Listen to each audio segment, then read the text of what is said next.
अबे अंधे, देखता नहीं क्या? सारे कपड़े खराब कर दिए। बेशर्म कहीं का। माफ कीजिए साहब, गलती हो गई। क्यों मारते हो इसे? एक गरीब इंसान पे जुल्म करते हुए शर्म नहीं आती? विनोद, तुम बीच में मत बोलो। क्या तमाशा है? काम क्यों बंद है? कुछ नहीं मैनेजर साहब, खामखा इस बेचारे को मार रहा है। अच्छा, तो जुमा 8 दिन आए हुआ और हमारे काम में दखल देने लगे। क्या कह रहे हैं आप? देखिए, इस डिपार्टमेंट में अगर कोई किसी को मारेगा तो उसको रोकना कोई बुराई नहीं। विनोद, हमें तुम्हारी सब हरकतों का पता है। तुम मजदूरों की यूनियन बनाने की कोशिश कर रहे हो। देखिए, मैंने ऐसा कभी नहीं सोचा, लेकिन जहाँ ये बेचारे मजदूर अपना खून पसीना बहाकर आपकी मिल चलाते हैं, इनकी देखभाल के लिए आपका भी तो कुछ फर्ज बनता है। तुम लोग क्या देख रहे हो तमाशा? चलो अपना काम करो। चलो चलो चलो। मेरा क्या फर्ज है वो मुझे अच्छी तरह मालूम है। यहाँ मेरा हुक्म चलता है। अगर तुम्हें काम करना पसंद है तो करो, वरना जा सकते हो, समझे?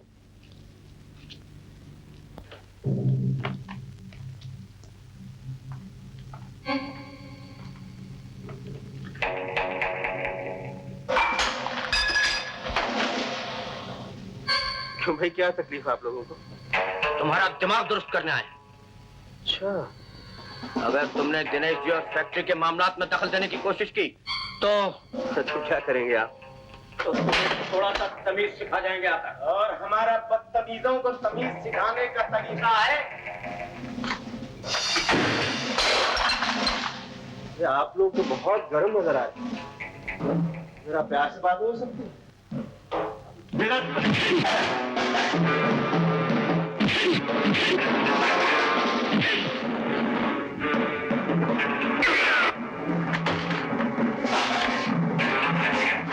आपको भी तरीका सीखना है? मत्थे देखूंगा तुझे।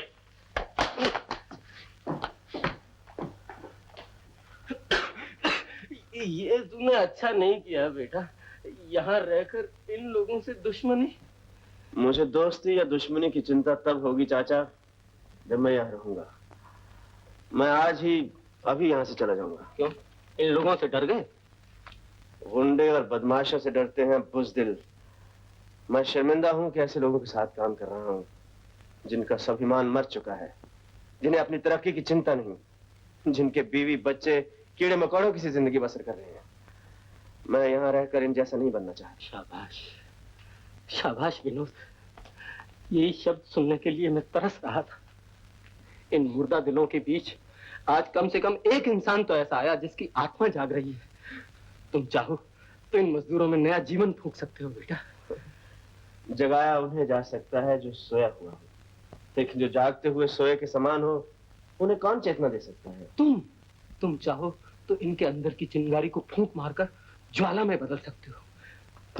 तुम इनको स्वाभिमान दे सकते हो बेटा। बेटा रुक जाओ। नमस्ते लाला जी। नमस्ते।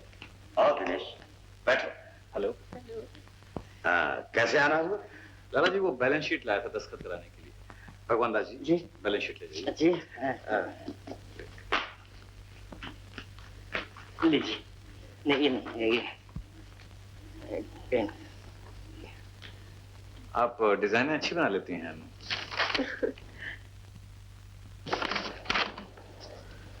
ये क्या नाना जी, आप बगैर देखे दस्तखत करते जा रहे हैं? बेटी, ये ना भूलो, दिनेश मेरे बचपन के दोस्त अमरनाथ का लड़का है।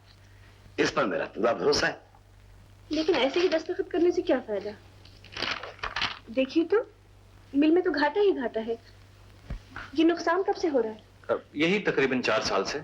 4 साल से? और आप इसे पूरा कैसे कर रहे हैं? लाला जी की जो टी स्टेट है उसका प्रॉफिट इसमें एडजस्ट कर लेता हूँ। ये तो बहुत बुरी बात है नाना जी। आप मिल बंद क्यों नहीं कर देते? नहीं, ये कैसे मुमकिन हो सकता है? इतने सारे वर्कर हमारे मिल में काम करते हैं, उनकी फैमिलीज हैं, उनके तो बच्चे। क्या हम लोगों ने कोई यतीम खाना खोल रखा है? अनु ठीक कहती।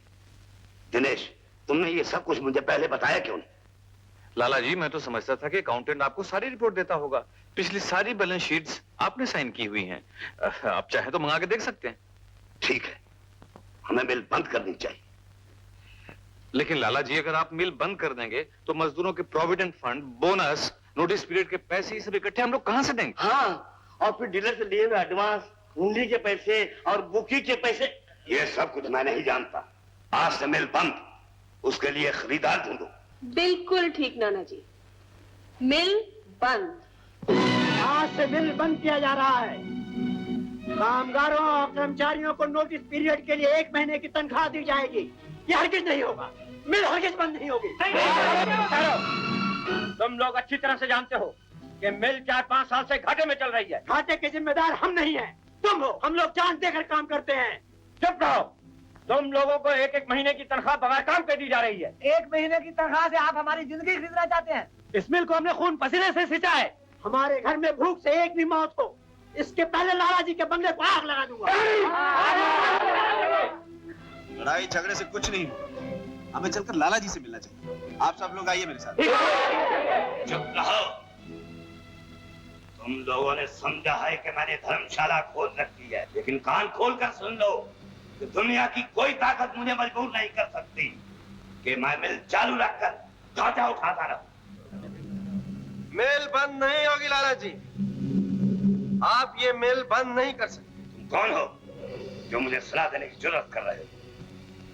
नाना जी, ये वही आदमी है जिसने मुझे ट्रेन में गुंडे से बचाया था। मालिक और मजदूर का रिश्ता वैसा ही पवित्र है जैसा एक परिवार का, और आप इस परिवार के मुखिया हैं।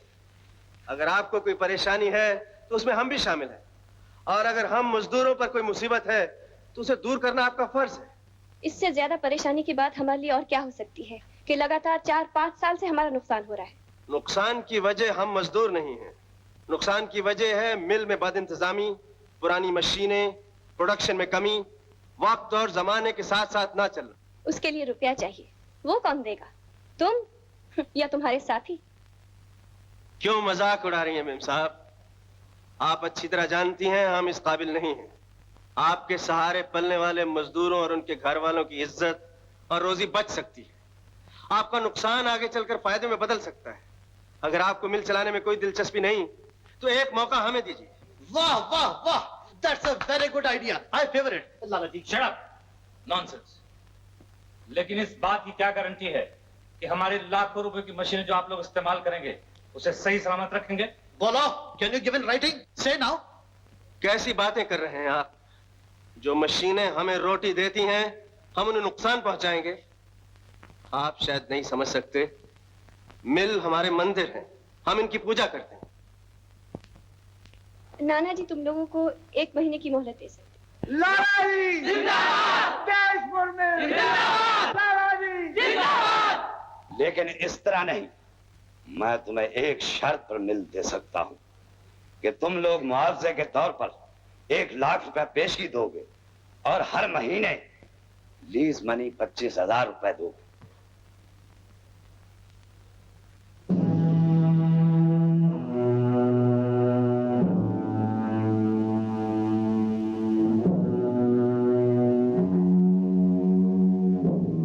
खाने को नहीं दिया क्या? खा तो चुका।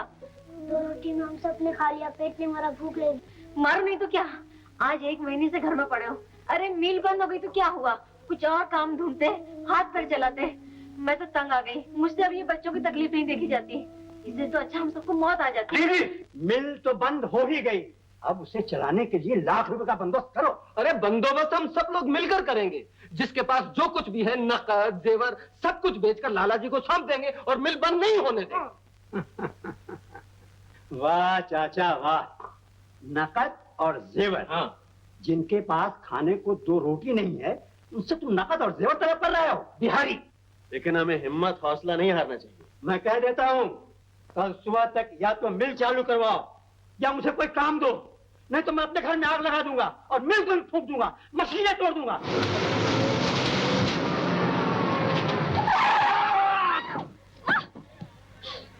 बदतमीज, चलना भी नहीं आता तुम्हें? शराब पी रखी है क्या? हाँ, शराब पी रखी है। तुम्हारी तरह किसी का खून तो नहीं पिया। क्या बकते हो तुम? बकता हूँ? मुझे पहचानो, मुझे पहचानो। मैं तुम्हारी मिल में नौकरी करके अपने घर वालों का पेट पालता था, लेकिन तुमने मिल बंद कर दिया, हमारे बच्चों की रोटी छीन ली। शट अप, मिल के बारे में जो कुछ कहना है जाके नाना जी से कहो, मुझे फोन मत करो, समझे? चलो ड्राइवर। मेरे लिए नाना उसके नाते इनमें कोई फर्क नहीं है। तुमने क्यों मेरे बच्चे की कसम दी? तुम मेरे बच्चे को भूखे मरते हुए देख सकते हो? बोलो, मेरे बच्चे को भूखे मरते हुए देख सकते हो? छोड़ दो मुझको, छोड़ दो।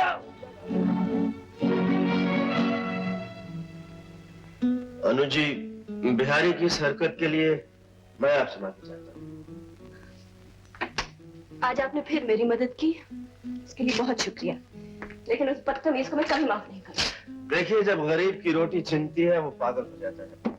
मिल बंद हो जाने से आज सबकी हालत ऐसी हो चुकी है। मिल तो आप लोग खुद चलाने वाले हैं ना? हाँ, लेकिन हम जी, आपको याद होगा आपने ट्रेन में। ओह, लाख रुपए। मैं अच्छी तरह जानती हूँ कि आज मिल चलाने के लिए आपको 1 लाख रुपए की जरूरत है। विनोद, तुम जैसे स्वाभिमानी आदमी को एक अमीर लड़की के सामने अपनी मजबूरी बताते हुए शर्म नहीं आती? चाचा, मैं नाना जी मजदूरों के बारे में ठीक ही कहते हैं। इन्हें पेट भर खाना मिल जाए तो सर पर सवार हो जाते हैं, आंखें दिखाने लगते हैं, और भूखे हो तो जान के दुश्मन बन जाते हैं। आप गलत कह रही हैं। जिस देवी की आंखों में मजदूरों के लिए आंसू लबलबाते थे, जिसके दिल में मजदूरों के लिए प्यार भरा रहता था, उसकी बेटी अपने नाना की जहरीली बातें उगल रही। आप मेरी माँ को कैसे जानते हैं? तुम्हारी माँ को सब जानते हैं। तुम्हारी माँ की आज भी सब लोग इज्जत करते हैं, क्योंकि वो गरीब परवर थी, दया की देवी थी, शांति जैसा नाम वैसा स्वभाव। इसीलिए उसने विशाल नाम के एक मजदूर से शादी की थी। जी, लेकिन ये सब आपको कैसे मालूम? मुझे सब कुछ मालूम है बेटा। ओ, क्या क्या गुजरी विशाल और शांति पर। क्या गुजरी?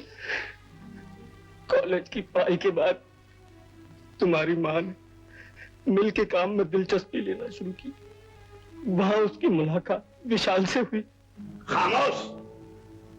तूने मेरी इज्जत को मट्टी में मिला दिया।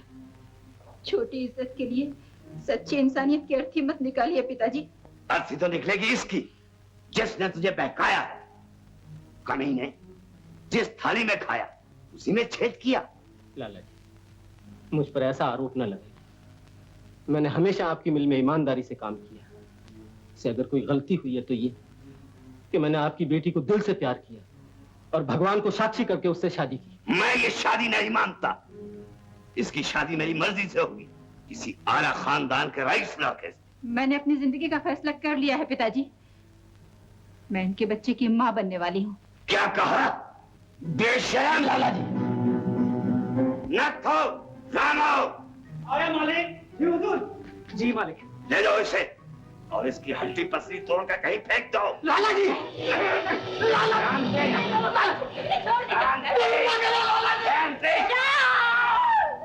जालिमों ने इतना मारा कि विशाल बेहोश हो गया। जब उसे होश आया तो वो किसी दूसरे शहर में था। भटकते भटकते वापस यहाँ आया तो जालिमों ने फिर उसे शांति से मिलने नहीं दी।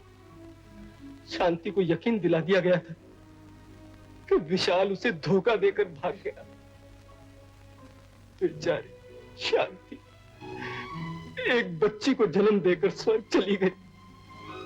उसकी मौत की खबर ने विशाल को पागल कर दिया और वो कई अरसे तक पागल खाने में रहा। आप ये सब कैसे जानते हैं? कैसे नहीं जानता, जब तक ये सब कुछ मुझ पर न बीती हो। आप विशाल है, अनुपमा जी आपकी बेटी है। पिताजी! पिताजी!